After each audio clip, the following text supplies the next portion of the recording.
끝으로 너희가 주 안에서와 그 힘의 능력으로 강건하여지고 마귀의 간계를 능히 대적하기 위하여 하나님의 전신갑주를 입으라. 우리의 씨름은 혈과 육을 상대하는 것이 아니요 통치자들과 권세들과 이 어둠의 세상 주관자들과 하늘에 있는 악의 영들을 상대함이라. 그러므로 하나님의 전신갑주를 취하라. 이는 악한 날에 너희가 능히 대적하고 모든 일을 행한 후에 서기 위함이라. 그런즉 서서 진리로 너희 허리띠를 띠고 의의 호심경을 붙이고 평안의 복음이 준비한 것으로 신을 신고 모든 것 위에 믿음의 방패를 가지고 이로써 능히 악한 자의 모든 불화살을 소멸하고 구원의 투구와 성령의 검, 곧 하나님의 말씀을 가지라. 모든 기도와 간구를 하되 항상 성령 안에서 기도하고 이를 위하여 깨어 구하기를 항상 힘쓰며 여러 성도를 위하여 구하라. 성부 성자와 성령 영원히 영광 받으옵소서. 태초로 지금까지 또 길이 영원 무궁 성삼위께 영광.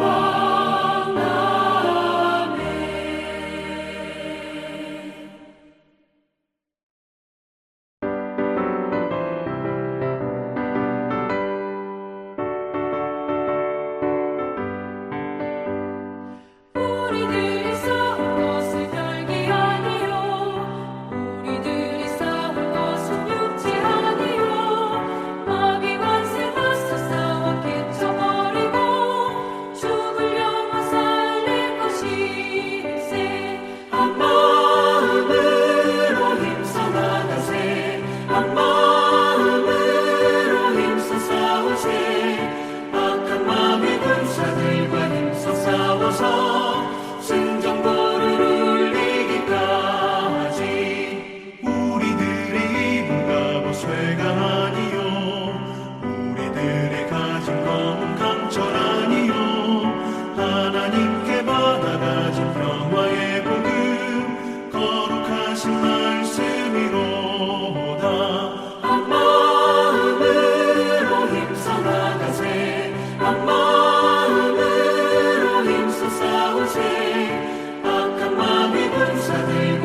오늘은 지난주에 이어 고린도전서 7장 10절부터 살펴보겠습니다. 10절에서 16절에는 이혼 문제에 관한 말씀입니다.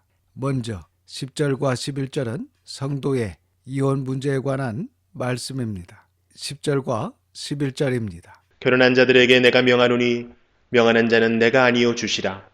여자는 남편에게서 갈라서지 말고 만일 갈라섰으면 그대로 지내든지 다시 그 남편과 화합하든지 하라. 남편도 아내를 버리지 말라. 10절과 11절의 말씀은 바울의 개인적인 견해가 아니라 하나님의 명령이라고 밝히고 있습니다.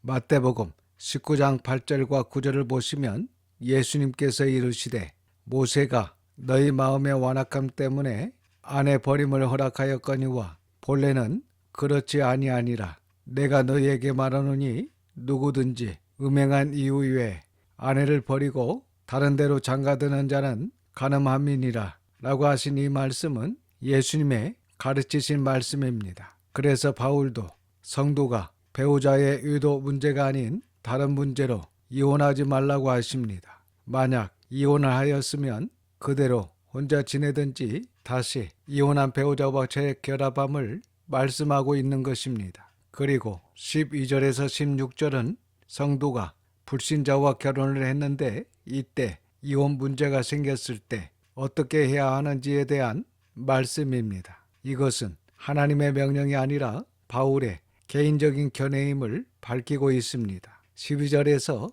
14절입니다.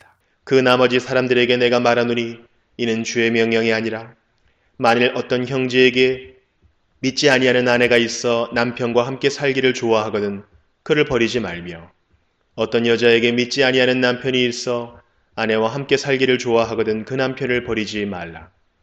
믿지 아니하는 남편이 아내로 말미암아 거룩하게 되고 믿지 아니하는 아내가 남편으로 말미암아 거룩하게 되나니 그렇지 아니하면 너희 자녀도 깨끗하지 못하니라. 그러나 이제 거룩하니라.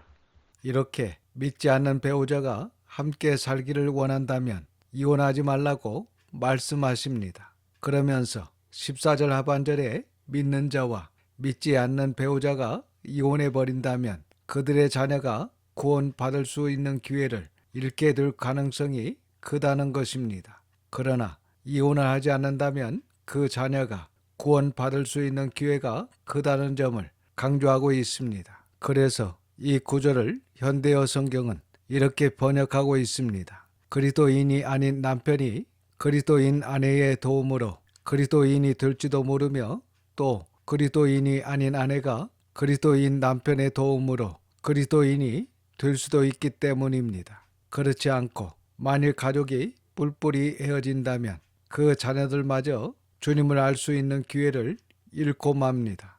가족이 한 마음으로 뭉쳐 있다면 하나님의 계획 안에서 자녀들도 구원을 얻게 될 것입니다. 라고 번역하고 있습니다. 이렇게 믿지 않는 배우자가 이혼을 원하지 않는 경우에는 이혼해서는 안 된다 라고 말씀하고 있습니다. 그래서 이 말씀은 부부가 싸우고 서로 미워하고 그러면 안 되며 비록 남편이나 아내가 믿지 않는다 할지라도 최대한 가족이 한 마음으로 뭉치도록 예를 써야 한다는 것입니다. 그럴 때에 자녀들 역시 좋은 영향을 받아 그리스도인이 될 수 있고 믿지 않은 배우자도 선한 영향을 받아 주님 안으로 들어올 가능성이 크다는 것입니다. 15절과 16절입니다. 혹 믿지 아니하는 자가 갈리거든 갈리게 하라. 형제나 자매나 이런 일에 구애될 것이 없느니라. 그러나 하나님은 화평 중에서 너희를 부르셨느니라. 아내된 자여 네가 남편을 구원할는지 어찌 알 수 있으며 남편된 자여 네가 네 아내를 구원할는지 어찌 알 수 있으리요. 그런데 혹시 믿지 않는 배우자가 먼저 이혼을 요구할 경우 믿는 배우자는 그 이혼 요구를 받아들일 수 있다라고 말씀합니다. 하지만 중요한 것은 15절 하반절 말씀에 믿는 성도가 그 이혼 요구를 받아들일 수 있지만 가급적이면 화평을 유지하면서 함께 살라라고 말씀하고 있습니다. 그러니까 믿지 않는 배우자의 주도에 의해 일반적으로 억울한 이혼을 당한 경우에는 이혼할 수도 있지만 그래도 할 수만 있으면 이혼을 피하고 결혼 생활을 계속하면서 화병을 도모할 것을 말씀하고 있는 것입니다. 그러면서 16절에 믿지 않는 배우자가 이혼을 요구하더라도 가급적 이혼하지 말고 살아야 하는 이유를 밝히고 있습니다. 이렇게 믿지 않는 배우자가 하나님을 믿는 아내나 남편으로 인해 예수님을 믿고 구원을 받을 수 있다는 것을 염두에 두고 가급적이면 감정을 억누르며 신앙생활을 포기하지 말고 화평을 유지하도록 하라고 권면에 말씀을 하고 있습니다. 그렇습니다. 성도는 성도와 결혼을 해야 합니다. 하지만 어쩔 수 없이 불신자와 결혼했을 경우 아니면 아내나 남편이 예수님을 믿어 성도가 되었지만 아직 믿지 않는 남편이나 아내가 있다면 성도는 그 믿지 않은 아내나 남편을 위해 애를 써야 합니다. 그래서 선한 영향력을 끼쳐서 그들과 더욱 화평하여 하나님을 믿지 않는 남편이나 아내가 결국 주님께로 돌아오도록 하는 것이 하나님의 뜻이라는 것을 기억하시기를 바랍니다. 이제 17절에서 24절의 말씀은 성도로서 세상의 신분과 처지에 조연한 자세를 가질 것을 교훈의 말씀입니다. 당시 고린도 교회는 다양한 계층과 신분을 가진 성도들로 구성되어 있었습니다. 그런데 문제는 당시 고린도 교회가 이처럼 다양한 사람들이 교회에서 함께 신앙생활하면서 이러한 다양함을 극복하지 못하고 결국은 성도 간의 이질감이 발생하게 되고 또한 서로 시기하고 미워하는 안타까운 일이 일어나게 된 것입니다. 그리고 또 한 가지는 고린도 교회 성도 중에 그리스도의 자유를 내세우면서 나는 이제 그리스도인이 되었다.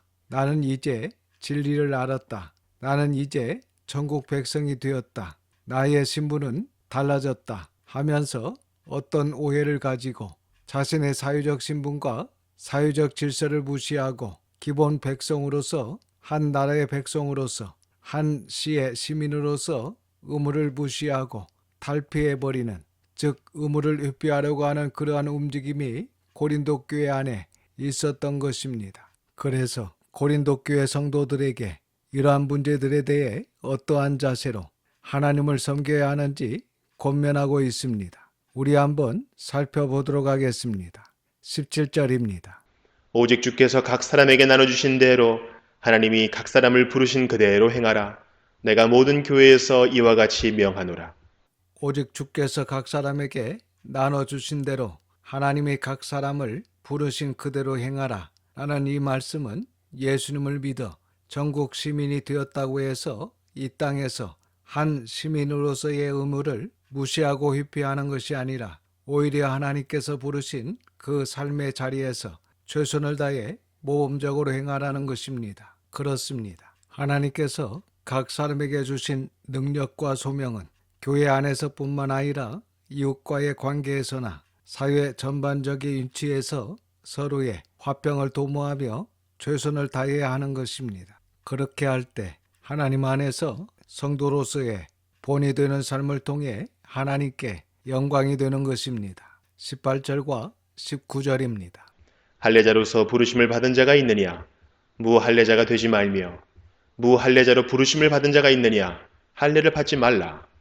할례 받는 것은 아무것도 아니요 할례 받지 아니하는 것도 아무것도 아니로되 오직 하나님의 계명을 지킬 따름이니라. 성도에 있어서 할례를 받느냐 할례를 받지 않느냐 이것이 중요한 것이 아니라 정말 중요한 것은 하나님의 계명을 지키느냐 지키지 않느냐 이것이 더 중요하다는 것입니다. 그러니까 그리스도인들에게 있어서 외부적인 신분과 조건, 세상적 환경과 상황은 중요하지 않는다는 것입니다. 오직 하나님의 섭리 가운데 우리에게 주어진 신분과 조건에서 즉 각자에게 주어진 자리에서 하나님의 말씀을 깨달아 그 말씀에 순종하는 삶을 살아가는 것이 더 중요하다는 것입니다. 이 시간 저와 여러분은 정말 성도로서의 삶 가운데 진정 무엇이 중요한지를 바르게 분별하고 이해할 수 있기를 바랍니다. 20절과 21절입니다. 각 사람은 부르심을 받은 그 부르심 그대로 지내라. 네가 종으로 있을 때의 부르심을 받았느냐? 염려하지 말라. 그러나 네가 자유롭게 될 수 있거든 그것을 이용하라.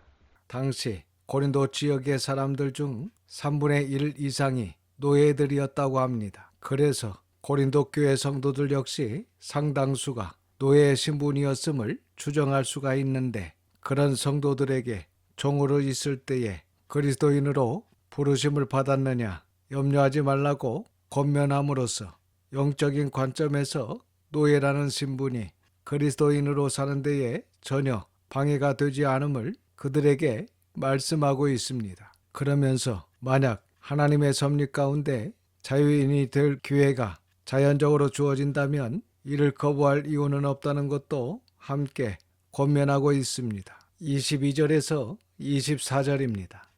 주 안에서 부르심을 받은 자는 종이라도 주께 속한 자유인이요 또 그와 같이 자유인으로 있을 때에 부르심을 받은 자는 그리스도의 종이니라.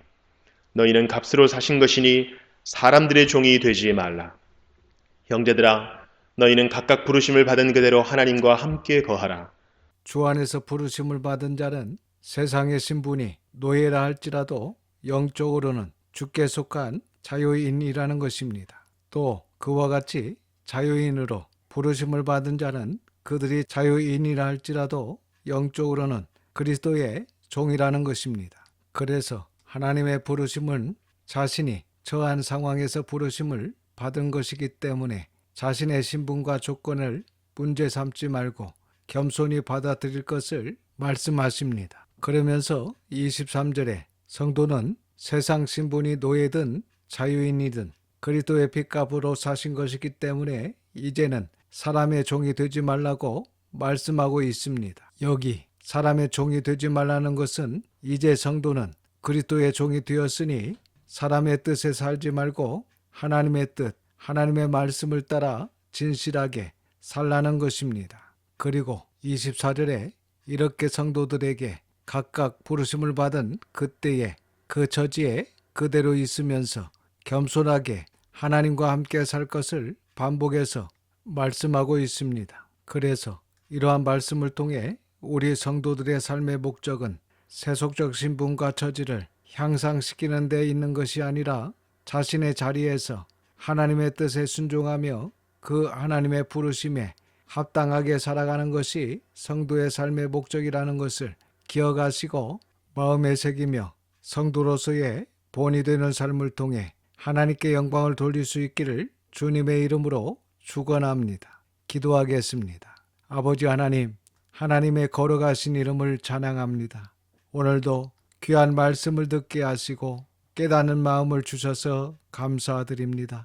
그리스도인에게 세상의 신분과 처지는 중요하지 않으며 오직 하나님의 말씀을 깨달아 그 말씀에 순종하는 삶이 중요하다는 것을 배웠습니다. 저희들이 교회의 한 형제 자매로서 한 마음으로 서로 사랑하고 화평하게 하시고 또한 그리스도의 종으로서 하나님의 뜻에 순종하는 겸손한 자들이 되어 교회 안에서뿐만 아니라 이웃과의 관계에서도 성도의 본이 되는 삶을 살아갈 수 있도록 도와주시옵소서. 이번 한 주간도 하나님의 선한 손에 도우심을 믿고 감사드리며 우리 구주 예수님의 이름으로 기도드립니다. 아멘. 지금은 우리 구주 예수 그리스도의 은혜와 아버지 하나님의 그크신 사랑하심과 성령님의 감화감동 역사 충만 교통하심이 모든 성도와 자녀와 가정 위에 함께 있을지어다. 아멘.